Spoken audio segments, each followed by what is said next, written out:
Steve here. It's the show where I answer your questions.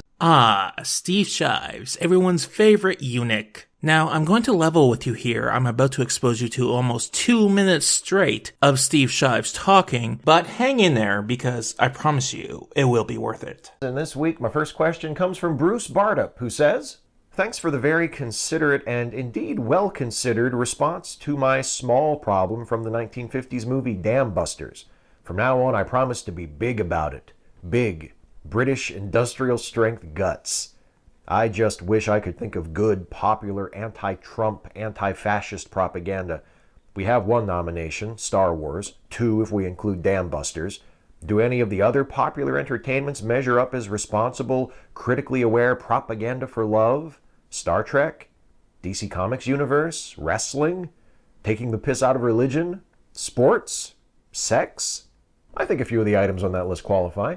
And my hope is that in the next few years, we will have plenty of anti-fascist and specifically anti-Trump popular narratives to choose from. Something tells me that being an already unpopular president who lost the popular vote election by quite a bit, and then going on to go out of your way to piss off and alienate the media and the entertainment industry is not going to serve Trump well. So hopefully in a few years we'll be up to our eyeballs in anti-Trump propaganda for love, as you call it. As for the stuff on your list there, Bruce, I think a lot of Star Trek qualifies. There's not a lot of specific anti-fascism in the original Star Trek, but there's a lot of sort of just general anti-authoritarianism, you know. So I think Star Trek is definitely a good one to look to. There's a great episode of The Next Generation called The Drumhead that is all about the folly of unfounded suspicions and sort of investigating every innuendo and every rumor as though it is a credible charge. I think that's something that will serve us well to remember in the coming years. Steve Shives, you fucking moron. I think the reason why you always wear a hat is because you have your head stuck so far up your asshole it's actually gone through your intestines and into your stomach, where the acid of your stomach has actually caused you to go bald. So you're in one of two camps right now. If you're a Star Trek nerd like me, your head is exploding. Or you have no fucking idea what's going on. Well, to explain this to you, I'm going to show you a clip of that Star Trek The Next Generation episode, The Drumhead, and afterwards, if you're still not sure what's going on, I will explain it to you. Mr. Worf, villains who twirl their mustaches are easy to spot. Those who clothe themselves in good deeds are well camouflaged.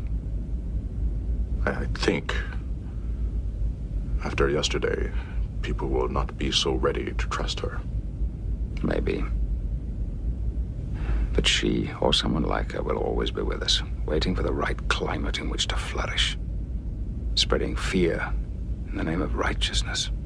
That clip of the drumhead is actually the same clip that the amazing atheist played at the beginning of his video entitled The Beautiful Destruction of Steve Shives. As a matter of fact, TJ's video is where I got that clip from. So I guess it's true that Steve Shives doesn't watch response videos to him, not that that is much of a surprise. You could also say that Steve Shives' spirit animal is an ostrich because of how far his head is buried in the sand. Out of the 725 Star Trek episodes, including the animated series, that is the episode you choose to promote as anti-Trump, anti-fascist propaganda. You know, the biggest irony here is that Steve Shives is the actual fascist. TJ talked about this in his video, but suffice it to say, if Steve Shives was in control of YouTube, people who disagree with him would be gone. Restricted mode would be on, and there would be no turning it off.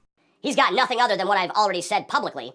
In a handful of tweets in one video, believe me, if I had the power to take down his channel, I'd have done it years ago. But the dude is already an out-and-out misogynist and racist. And that hasn't hurt him. So what the hell can I do?